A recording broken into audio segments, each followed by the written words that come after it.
I'm back. I am going to be doing a presentation today with Kari on some of the historical and current Black members of the LGBTQIA plus community. So to start off, we're not necessarily going to be talking about Stonewall, but it's in there because it's really important to all of the communities that we're talking about today. So nice little tidbit. We're just going to be introducing it with this video. It should only take 4 minutes, so yeah.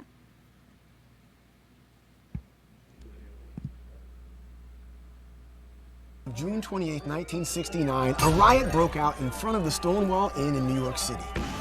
The violent protest became known as the Stonewall Riots. The Stonewall Riots were a watershed moment in the gay rights movement, sparking activism and awareness across the United States. We'll look at the roots of the riots, the events, and their lasting impact.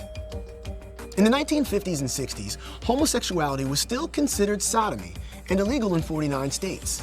The punishments varied greatly by state, ranging from heavy fines to imprisonment. In society, members of the gay community were often subject to violence, harassment, and discrimination.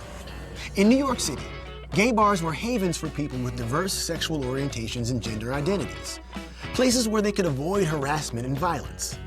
The Stonewall Inn served as a popular refuge. The Stonewall Inn was owned by the mafia.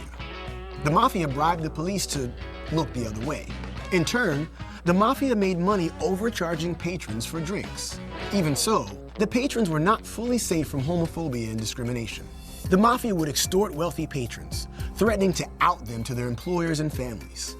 Despite the mafia's bribes, the police still regularly raided the Stonewall Inn and other gay bars, charging them with solicitation of homosexual relations. Trans and other gender nonconforming people were also targeted, subjected to violence, and arrested if they weren't wearing what the police deemed gender-appropriate clothing.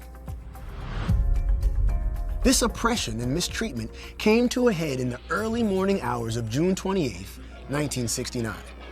9 police officers entered the Stonewall Inn in a raid. The patrons were fed up.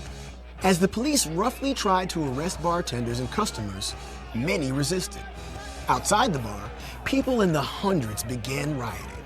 They threw bottles at the police and pushed through the barricades. The police officers retreated from the crowd and locked themselves inside the Stonewall Inn. Rioters responded by setting the bar on fire.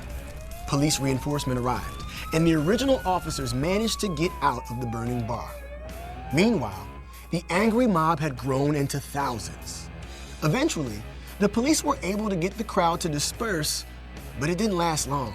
The riots continued until July 1st. While some criticized the violent and destructive riots, others pointed to the brutality and unjust treatment of the gay community. This large-scale defiance made a massive impact on society. The Stonewall Riots were the beginning of the modern gay liberation movement, which also brought attention to others marginalized for their sexual or gender orientation. The riots sparked the formation of the Gay Liberation Front, the first group to publicly advocate for equal gay rights. On the 1-year anniversary of the riots, they also organized the first Gay Pride Parade. Today, Pride events are still held on the anniversary of the Stonewall Riots in cities around the country and even the world. In 2016, President Obama made the Stonewall Inn and the area outside where the riots broke out a national monument. This became the first national monument celebrating gay history. The Stonewall Riots may have been violent, but they marked a pivotal moment in history.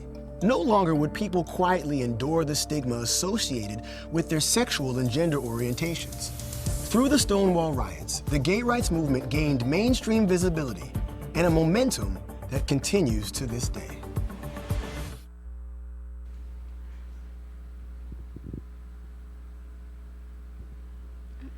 And for now, we're going to head over to Kari for the beginning of the Marsha P. Johnson.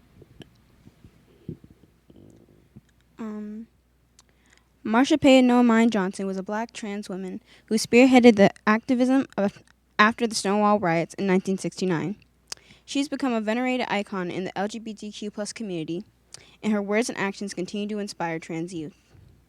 Along with Sylvia Rivera, they established STAR, which is still active and kicking today, which is a group that was committed to help homeless transgender youth in New York City.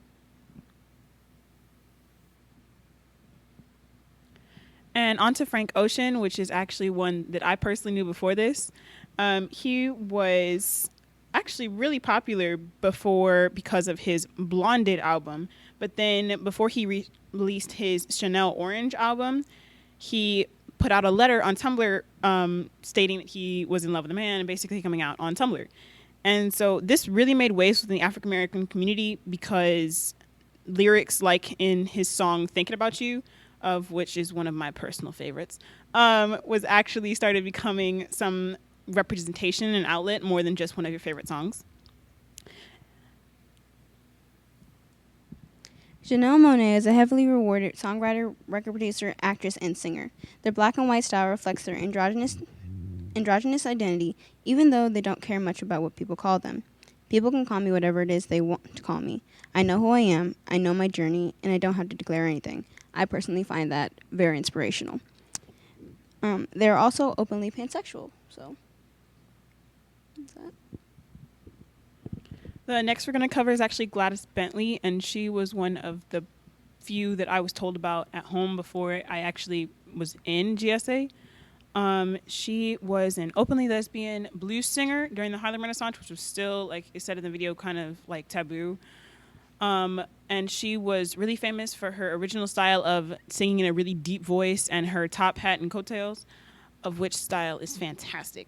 But during the Harlem Renaissance, when she started singing out at rent parties and house parties, which were basically rent parties at the time, and she got much bigger and eventually turned to more feminine fashion, but she was still really popular and kind of a beginner for openly lesbian singers from then forward. And finally, we have Bayard Rustin. Bayard Rustin did most of the groundwork for a lot of the activism movements back then. Bayard almost never publicly spoke about issues, but he helped a lot and coordinate some of the most famous nonviolent acts we know today. He practiced nonviolence consistently, and he helped orchestrate and initiate the Freedom Ride to go against segregation and enforced integration busing. He also supported MLK by organizing the SCLC to strengthen King's leadership. And the SCLC is the Southern Christian Leadership Conference. It's mostly like to get the churches together to help black people in the civil rights movement back then. And then later in the 1970s, he became a leading advocate for gay and lesbian rights. So these were the couple out of many, many, many options. But these are some of the ones from today and back then that you might recognize or you might not. And if not, try find a little more about them because they're actually really interesting. Thanks for listening. That's all for today. Thank you.